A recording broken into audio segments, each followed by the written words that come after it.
اس نے کہا کہ نہیں میں بیوقوف نہیں ہوں، بلکہ یہ وہ خربوزہ لایا ہوں جس خربوزے پہ بشر حافی نے اپنا ہاتھ رکھا تھا، اس خربوزے کو میں نے 20 درہم میں خرید لیا، اس خربوزے پر بشر حافی کا ہاتھ لگا ہوا ہے۔ لوگوں نے کہا اس میں کون سی کرامت کی بات ہے، 20 درہم میں خرید کے لایا اور بشر حافی نے ہاتھ لگایا؟ تو ایک نے کہا کہ نہیں کچھ تو ہوگا، تو اس نے اس خربوزے کو لیا، اس کو چوما اور اپنے ہاتھوں میں لے کر پڑا اور تھی تبرک کے ساتھ اس نے ہاتھوں میں اٹھایا۔ دوسروں نے کہا کہ لاؤ میں بھی کر لیتا ہوں، اس میں کیا حرج ہے؟ اس نے بھی اس خربوزے کو ہاتھ میں لیا اور اس نے بھی اس کا بوسہ لیا۔ تیسرے نے بھی ایسا ہی کیا، 10 کے 10 نے ایسا کیا۔ تو اس کے بعد اس لڑکے سے پوچھا کہ تم نے 10-20 درہم میں اس خربوزے کو خریدا، اس میں کیا چیز ہے تمہیں پائی؟ اس نے کہا کہ تم جانتے نہیں ہو بشر حافی ایک اللہ کا بزرگ ولی ہے، اللہ کے ولی کا ہاتھ لگا ہوا ہے، اس لیے میں نے تبرکاً 20 درہم دے دیے اور اسی لیے خریدا۔ لوگوں نے کہا کہ بات تو صحیح ہے تمہاری، اور جب یہ انہوں نے سب نے اس کو ہاتھ میں لیا تو ان کے دل کی دنیا بدل گئی اور لوگ کہنے لگے کہ واقعی تم سچ کہتے ہو، جب دنیا کے اندر ایک ادنا سا آدمی ایک معمولی سے چند پیسے کے خربوزے پر ہاتھ رکھ دیتا ہے تو اس کی قیمت 20 درہم ہو جاتی ہے، اور اگر اس دل کے اندر اللہ کی محبت پیدا ہو جائے اور رسول اللہ صلی اللہ علیہ وسلم کی سنت پیدا ہو جائے تو وہ دل کتنا قیمتی ہے۔ اتنا کہنا تھا کہ 10 کے 10 لوگوں کے دل اللہ تعالیٰ نے بدل دیے، اور انہوں نے کہا کہ ہم سب توبہ کرتے ہیں اپنی برائیوں سے، اور برائیوں سے توبہ کی، اور توبہ کرنے کے بعد تاریخ میں لکھا ہے کہ تمام کے تمام لوگ طرطوس ایک علاقہ تھا اس علاقے میں چلے گئے اور اللہ کی راہ میں لڑتے لڑتے 10 کے 10 شہید ہو گئے۔ بات کیا تھی؟ خربوزے کی بات ہے، خربوزہ کوئی کمال کی چیز نہیں تھی، لیکن اللہ کے ولی سے جو نسبت ہوئی، اللہ کے ولی سے نسبت ہونے کی بنیاد پر اللہ تعالیٰ نے ان کے دلوں کو بدل دیا، اس لیے کہ ولی کا اکرام ان کے دلوں میں پیدا ہوا تو اللہ تعالیٰ نے اس کے اکرام کی طفیل، اس کے صدقے میں اللہ تعالیٰ نے ان کو ان کی دنیا کو بدل دیا اور شہادت کی موت نصیب فرمائی۔ اللہ تعالیٰ مجھے اور آپ کو بھی عمل کی توفیق عطا فرمائے، اس لیے کہ یہ اللہ کے لیے رونا اور اللہ کے لیے مانگنا اور اللہ سے ڈرنا اللہ تعالیٰ تمام کو عطا نہیں کرتے، صرف اس کو عطا فرماتے ہیں جس کے دل میں خوف خدا ہوتا ہے اور جس کو اللہ تعالیٰ پسند کرتے ہیں۔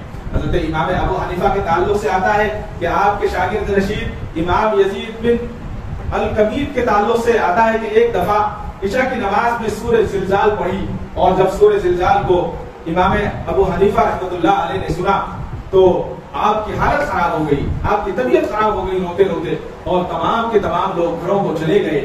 جانے کے بعد امام صاحب نے رکعت باندھ لی، اور رکعت باندھنے کے بعد پوری رات اپنی داڑھی کو پکڑتے رہے اور داڑھی کو پکڑ کر روتے رہے اور کہتے رہے اے اللہ کل قیامت کے دن اس نعمان کو یعنی ابو حنیفہ کو اپنے رذیل لوگوں میں شامل نہ کرنا، اپنے خاص لوگوں میں شامل کرنا، اور اللہ کو اپنی پناہ میں رکھنا، اپنے عذاب سے مجھے محفوظ رکھنا۔ یہ کہتے کہتے پوری رات گزر گئی، روتے روتے دعا مانگتے مانگتے صبح صادق کے وقت مؤذن گئے، مؤذن نے جا کر اذان دی، اور اذان جا کر دینے کے بعد جب مسجد میں داخل ہوئے تو چراغ کو بجھانا چاہا۔ امام اعظم ابو حنیفہ نے پوچھا کیا رات ہو گئی ہے کہ تم چراغ بجھانے کے لیے آئے ہو؟ انہوں نے کہا کہ امام صاحب میں چراغ بجھانے کے لیے نہیں بلکہ یہ بتانے کے لیے آیا ہوں کہ فجر کی اذان ہو چکی ہے اور صبح صادق ہو گیا ہے اور فجر کی نماز کا وقت قریب ہے۔ تو امام اعظم ابو حنیفہ رحمۃ اللہ علیہ نے کہا کہ میرے بھائی تم نے جو میرے ساتھ میرا اللہ کے ساتھ معاملہ دیکھا ہے تم اس کو لوگوں سے چھپائے رکھنا، میں اس کو لوگوں پر ظاہر نہیں ہونے دینا چاہتا۔ تم سے یہ گزارش ہے کہ لوگوں کو نہ بتانا کہ ابو حنیفہ ساری رات اللہ کے خوف سے روتا رہا، کہیں لوگ یہ نہ کہیں کہ لوگ دکھاوے کے لیے کر رہا تھا۔ لہٰذا پھر آپ نے فجر کی سنتیں ادا کی اور نماز فجر کا وقت شروع ہو گیا۔ تو یہ خوف تھا، اور جب یہ خوف ہوتا ہے تو اللہ تعالیٰ اس خوف میں برکت بھی عطا فرماتے ہیں اور اللہ تعالیٰ اس کی نسلوں میں دین بھی عطا فرماتے ہیں اور علم بھی عطا فرماتے ہیں۔ ایک تاجر کے تعلق سے آتا ہے، شہر بغداد میں رہتا تھا، شہر بغداد کی جامع مسجد میں نماز پڑھا کرتا تھا اور ہمیشہ حضرت بشر کے تعلق سے وہ دیکھا کرتا تھا کہ لوگ حضرت بشر حافی رحمۃ اللہ علیہ کی عزت کرتے ہیں اور بڑی اچھی نظر سے آپ کو دیکھتے ہیں، تو اس کے دل میں حضرت کے تعلق سے ہمیشہ بدگمانی تھی کہ لوگ اس کو پتہ نہیں کیوں اچھا سمجھتے ہیں، کیا ہے اس کے اندر کوئی چیز نہیں ہے۔ تو ایک دن اس نے جمعہ کے دن دیکھا کہ حضرت بشر حافی نے جمعہ کی نماز پڑھی اور نماز پڑھ کر بہت جلدی سے بہت تیز قدموں سے اپنے مسجد سے نکل گئے، اور جب مسجد سے نکلے تو وہ بھی پیچھے پیچھے چلا کہ میں بھی دیکھتا ہوں کہ بشر حافی کے اندر کون سی اچھی چیز ہے، لوگ اس کو اچھا سمجھتے ہیں۔ اور دوڑتے ہوئے بشر حافی ایک روٹی پکانے والی دکان پر گئے اور روٹی چھانٹ چھانٹ کر نرم نرم روٹی 1 درہم کی آپ نے روٹیاں خریدی اور ان روٹیوں کو جلدی سے کپڑے میں لپیٹا، اور پھر دوڑتے ہوئے کباب کی دکان پر گئے، 1 درہم کے کباب خریدے، اور کباب خریدنے کے بعد ایک جنگل کی طرف تیزی کے ساتھ چلنے لگے۔ تو یہ شخص بھی حضرت کے پیچھے پیچھے چلنے لگا۔ اس کے دل میں گمان پیدا ہوا کہ شاید بشر حافی کو زیادہ بھوک لگی ہے، لیکن 1 درہم کی اتنی ساری روٹیاں اور 1 درہم کے اتنے سارے کباب اس نے خریدے ہیں، شاید جنگل میں بیٹھ کر کھلی ہوا میں گھاس پر بیٹھ کر یہ کھانا چاہے گا۔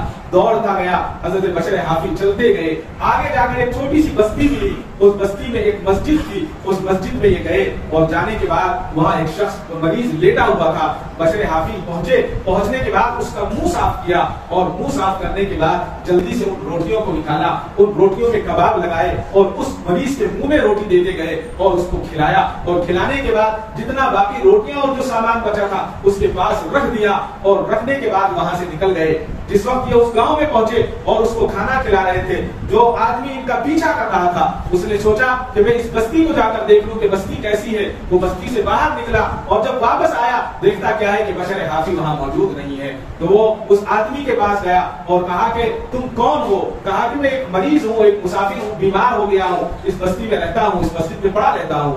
کہا کہ بشر حافی کو جانتے ہو؟ کہ یہاں وہ آتے ہیں، مجھے کھانا کھلا کر چلے جاتے ہیں۔ کہ کہاں سے آئے ہیں، یہ بستی کتنی دور ہے؟ اب بشر حافی کہاں ہے؟ کہا کہ بشر حافی تو واپس چلے گئے۔ کہ کہاں گئے ہیں؟ کہ وہ تو اپنے واپس بغداد چلے گئے ہیں۔ کہ بغداد کتنی دور ہے؟ اس نے بتایا کہ یہاں سے 40 فرسخ دور ہے۔ ایک فرسخ جو ہے بتاتے ہیں کہ 4 میل کا ہوتا ہے۔ اب 40 فرسخ کو ہم 4 میل سے گنا کریں تو 40 80 160 کلومیٹر سے بھی زیادہ ہوا، لیکن اللہ تعالیٰ نے برکت عطا فرمائی تھی۔ تو وہ کہنے لگا کہ میرے پاس تو کرایہ بھی نہیں ہے، میرے پاس تو سواری بھی نہیں ہے کہ میں واپس کیسے جاؤں۔ اب اس نے کہا کہ کوئی راستہ نہیں ہے، میرے پاس خاموش رہو، جو میرے پاس کھانے کے لیے کھاتے رہو، بشر حافی کے تعلق سے کوئی بات نہ کرنا۔ 8 دن گزر گئے، دوسرا جمعہ آیا، دوسرا جمعہ عصر سے پہلے حضرت بشر حافی بھی موجود ہیں اور اپنے ہاتھ سے کھانا کھلا رہے ہیں۔ جب کھانا کھلا دیا تو اس بیمار نے کہا اے بشر حافی، یہ آدمی تمہارا پیچھا کرتا کرتا پچھلے جمعہ یہاں آ گیا تھا اور پچھلے جمعہ سے میرے پاس مقیم ہے، اسے بھی ساتھ لیتے جاؤ۔ حضرت بشر حافی غصے میں آ گئے، کہا کہ تمہیں میرے پیچھے آنے کی کیا ضرورت تھی، تم کون ہو؟ کہا کہ یہ کچھ مت پوچھو، میں آپ کے ساتھ آ گیا تھا، مجھے واپس لے چلو۔ تو حضرت بشر حافی نے کہا کہ چلو ٹھیک ہے، میرے ساتھ چلو۔ چلتے گئے، آنکھ بند کرتے ہوئے دوڑے ہوئے جا رہے ہیں۔ کہا کہ عصر کا وقت قریب ہے، جلدی چلو، پہنچنا ہے، عصر کی نماز بھی پڑھنی ہے۔ جنگل میں پہنچنے کے بعد بشر حافی نے پوچھا کس محلے کے رہنے والے ہو؟ اس نے کہا کہ فلاں محلے کا رہنے والا ہوں۔ کہا کہ ٹھیک ہے، جاؤ تم پہنچ جاؤ، آئندہ آنے کی کوشش مت کرنا۔ جب اس نے آنکھ کھولی تو اپنے محلے میں موجود تھا۔ اللہ تعالیٰ نے ان کو کرامتیں عطا فرمائی تھی اور ان کو اللہ تعالیٰ نے ان کے وقت میں برکتیں عطا فرمائی تھی۔ تو جب وہ پہنچ گیا اس کے بعد وہ خاموش آیا، اور جو مسجد والوں کو، نماز پڑھنے والوں کو، نیک لوگوں کو برا کہا کرتا تھا، اس نے مسجد میں آ کر لوگوں کی خدمت شروع کر دی۔ لوگوں نے دیکھا کہ کل تک یہ مسجد کو برا کہتا تھا، مسجد میں آنے والوں کو برا کہتا تھا، اللہ سے تعلق رکھنے والوں کو برا کہتا تھا، آج لوگوں کی خدمت کر رہا ہے۔ وہ زمانہ گزرا اور لوگوں نے پوچھا کہ اے بھائی، تم ان کی خدمت کیوں کرتے ہو، کیا وجہ ہے؟ اس نے کہا کہ تم جانتے نہیں ہو اللہ نے ان کے وقت میں کتنی برکت رکھی ہے۔ پھر اس نے حضرت بشر حافی کے واقعے کو سنایا۔ معلوم یہ ہوا کہ کسی کے تعلق سے ہمیں نہ بدگمان ہونا چاہیے، نہ ہمیں کسی کے دل کے تعلق سے، کسی کے تعلق سے اپنے دل میں برائی رکھنی چاہیے، بلکہ ہر وقت ہم اللہ سے ڈرتے رہیں، اللہ سے مانگتے رہیں اور اللہ سے یہ طلب کرتے رہیں کہ اللہ کہ ہم جتنے لوگ یہاں بیٹھے ہوئے سب مجھ سے اعلیٰ اور افضل ہیں۔ جب ہم یہ مانگیں گے اور سب سے ہم اپنے گناہوں پر ندامت کا اقرار کریں گے تو اللہ تعالیٰ اس کی برکت سے ہمارے گناہوں کو بھی معاف فرمائیں گے اور ہمیں اعلیٰ درجہ بھی عطا فرمائیں گے۔ اللہ تعالیٰ مجھے اور آپ کو کہنے سننے سے زیادہ عمل صالح کی توفیق عطا فرمائے۔ وآخر دعوانا الحمدللہ رب العالمین۔ کعبے پہ پڑی جب پہلی نظر، کیا چیز ہے دنیا بھول گیا، کیا چیز ہے دنیا بھول گیا۔